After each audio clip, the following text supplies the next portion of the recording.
an hamɓarar da shugaban ƙasar Gabon wato Ali Bongo. Assalamu alaikum wa rahmatullahi wa barakatuhu.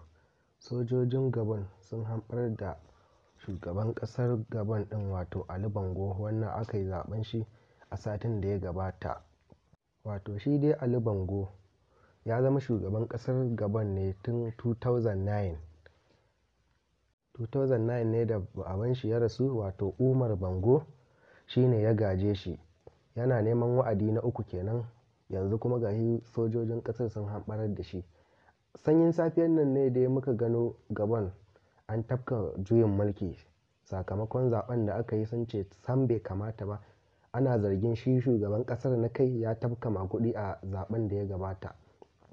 An ayyana shugaba Ali Bongo ne da shi ya nasara a babban zaben da suka yi wancan satin da ya gabata.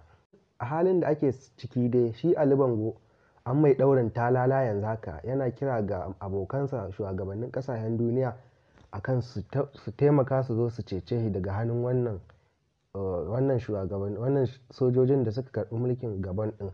Yana kira na gaggawa, emergency call, wato don Allah da Annabi a taimaka mai a zo a fidda shi daga wannan ƙasar da sojoji suka karɓi ragamar mulki daga hannunsa.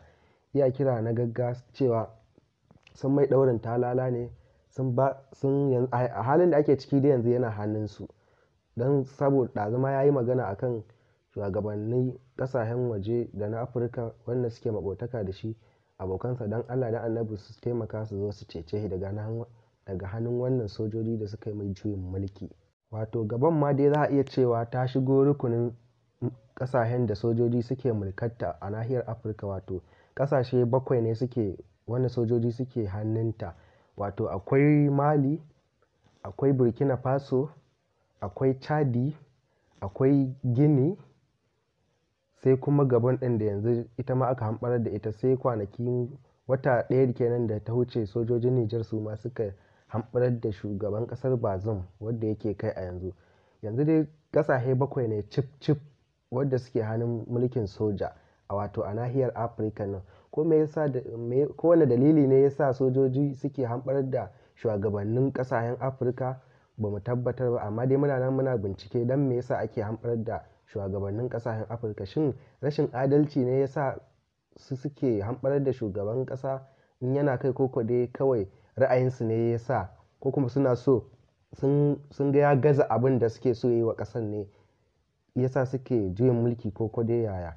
To Najeriya ma dai yana fuskantar barazana, Allah ya kiyaye, sakamakon abubuwan da Bola Ahmad Tinubu yake yi san baya daidai. Saboda ƙuncin rayuwar da talakawa suke ciki, ake sa ran ko kuma wasu suke hasashen in ba a gyara ba fa komai zai iya faruwa akan wannan abu da sojoji suke yi.